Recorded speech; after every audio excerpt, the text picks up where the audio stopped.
I'm going to show you how to assemble an album master in Pro Tools, a couple of things I do to keep it flowing musically and feel really good to the listener.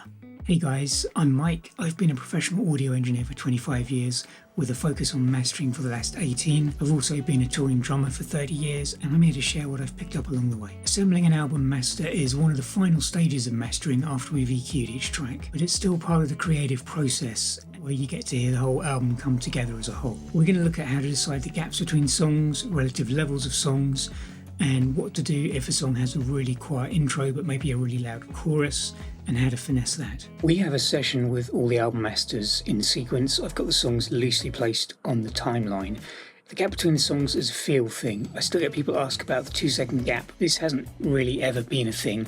I think it just goes back to the 90s when we had CD writers for the first time on computers and they put a default 2-second gap in. One thing that often works is to have the first downbeat of the next song start in tempo with the previous song. The first thing I'll do is play the start of the next song. I'm listening to how it starts. Does it start on a downbeat? Is it a pick up ahead of the beat? Is it an abrupt start? Is it a fade in? Is it quiet or loud compared to the rest of the track? And then I'll listen to the end of the preceding track. Again, similar things. Is it a fade out with the band still grooving? Is it an abrupt ending? Is it a chord that hangs in the air and delicately dies out? Based on this, I'll make a creative decision. Should the next song feel like it's a continuation in terms of groove of the previous song? Does it need a long pause so the end of the previous track can hang in the air a little bit? Should it come in straight away to keep the momentum up? If I'm honest, I'm not really thinking in these terms when I do this. I'm just trying to verbalize what I'm doing for the video. This is very much just how it feels process. Then to actually time the gap, I'll listen to the last 15-20 seconds of the preceding song. That's usually enough to gauge the feel of it. Before doing that, I'll put the Pro Tools transport into insertion follows playback by pressing the N key. The playback starts from wherever you've just stopped rather than where you previously selected in the edit window. The other thing I'll do is change the buffer size so that the amount of latency is pretty small. Okay, so let's go through this process.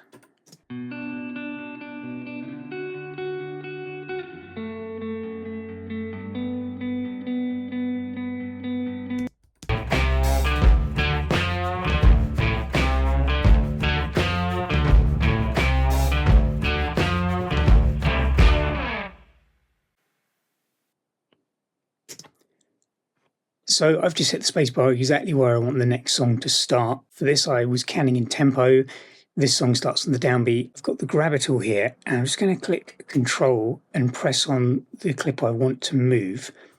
That's going to move it to exactly where the playhead is, where I stopped. So let's zoom in on there, and let's have a listen.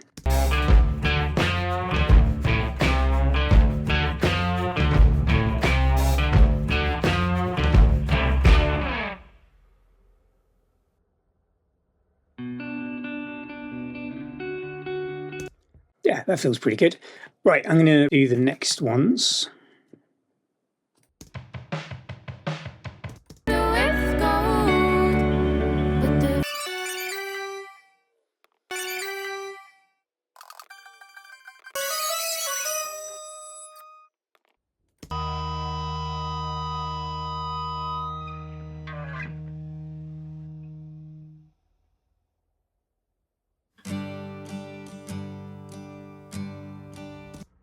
Okay, so we have our gaps sorted out, but what about the relative levels between songs? I generally gauge the levels of tracks from the vocal level in choruses. If it's an instrumental track, like maybe jazz, I'll go for the loudest sections or listen to the lead instrument and that'll take the place of the vocal. But I found this is a good starting place. So let's jump to the louder sections. You can use a loudness meter to help with this, but it really is just a guide. You need to use your ears. So much of this is the vibe of the track, how much low energy there is in it, what the tempo of it is. Some tracks are just meant to feel louder and more intense than others within the context of the album. A cool keyboard shortcut is Control Shift and the up or down arrow. This changes the click gain by the amount set in the preference window, and it's a nice way to stay in the flow of things.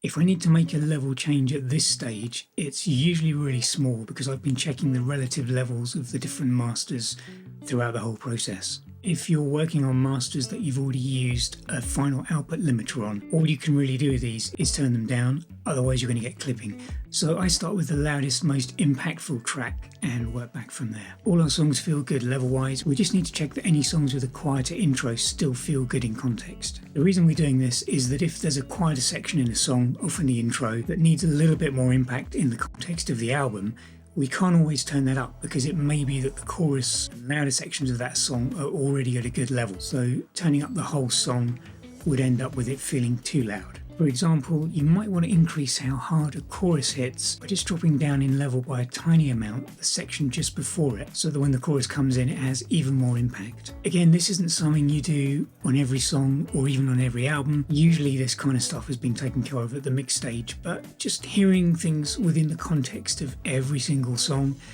it can be really useful to have this up your sleeve.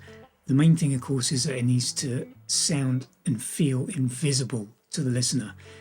All you're trying to do is help things, you're not trying to put your mark on anything.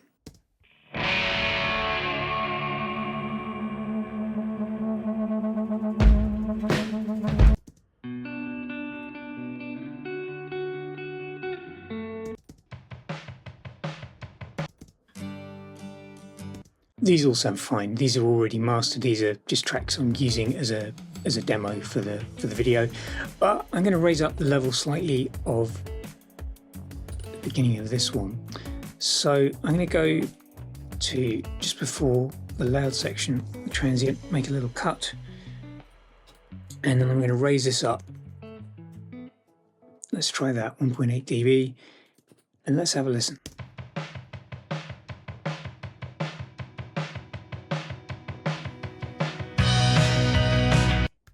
Yeah, I think within the context of this sort of EP, that's going to work slightly better. You can also feather the level changes within the intro part of a song where there are large dynamic changes that you want it to have even more impact. To be honest, this is usually going to be done when you're mixing, but every sort of, 1 in 10 albums, there might be just one section in a song that really just wants to hit a little bit more. This can be a way of doing it. I'm going to demonstrate it on here. This is going to be fairly clumsy because this track is fine and I'm just doing it very quickly, but I found a section just before the loud section here. I'm just going to play this for you.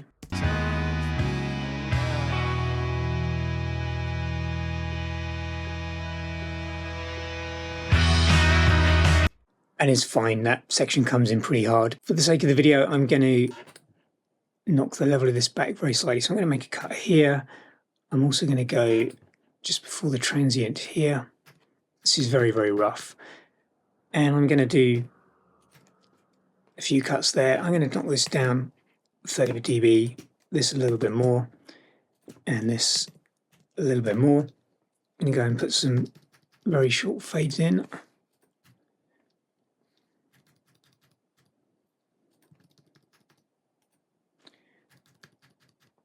And I'm going to do a slightly longer fade on these. And this is really just to demonstrate the process. I wouldn't do it on this particular track in this place.